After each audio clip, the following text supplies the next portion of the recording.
You know, one of the coolest things about upper cervical care is that upper cervical care doctors focus on this part of the body, but they see healing all over the body.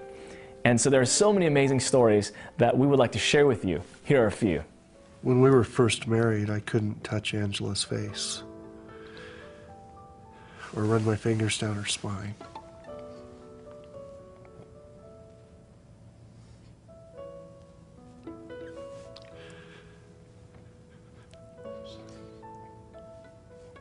I've always been very proud of how she handled all that pain. At school, sometimes kids do these posters and they put their hands in paint and they stick their hands on the poster. And she wrote this, it was Father's Day, "Dear Dad," and of course they helped them write this stuff, but it was in painting. "I really love you, I hope you get well." Two little hands.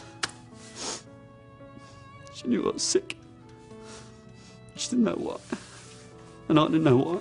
He's about 7 years old, and since birth, he's been paralyzed. A whole half of his face completely paralyzed. And the doctor said, there's absolutely nothing we can do. You're gonna have to live with this for the rest of your life. He started under care a couple months ago, and now he has a crease on his inside of his lip when he smiles. He can smile with that side of his face, and he's starting to be able to move the upper part of his eyebrow and eyelid. So it's amazing. So I got off the table, and for the first time, my low back pain was gone. My neck and shoulders it was just like somebody just untwisted a tight dish rag or something, and it just dissipated.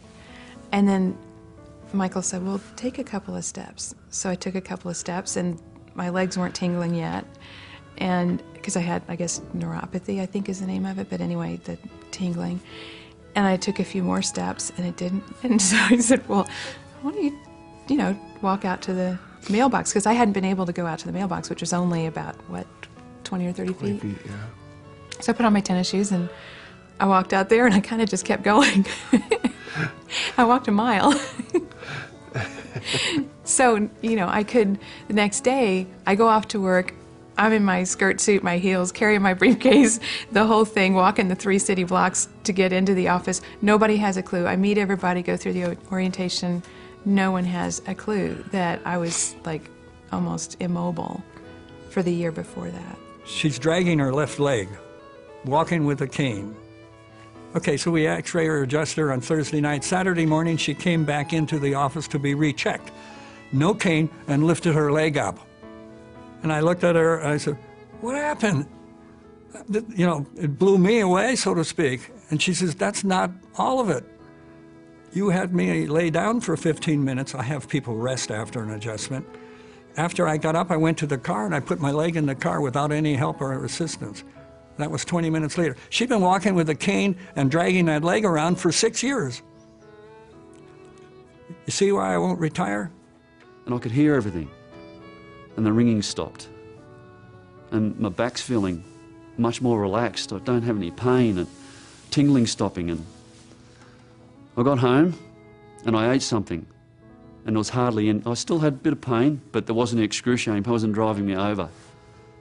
But I was very careful not to use the jaw too much. But I was so happy that I picked up my daughter, Holly. We danced. I had like this until, I think it was like 3 o'clock in the morning or something like that. And then she was asleep. I took her up to bed, put her down, and I crashed out. And I don't know, I think it was 12 hours, 15 hours, I'm not quite sure. It was a long time. And I woke up and I felt I was a 21-year-old again. And I'm looking in the mirror, and my head's not like this anymore, it's like this. I have a patient who has cerebral palsy, and a 13-year-old boy. When he first came into my office, he's had multiple surgeries on his arms and legs because his bones were twisted. And when he first came into my office, his right foot flared out, almost horizontal compared to the left foot. The next time he came in to see me, his foot was almost parallel to the other one. The next time, 3 days later, he came in to see me, his foot was almost parallel. And he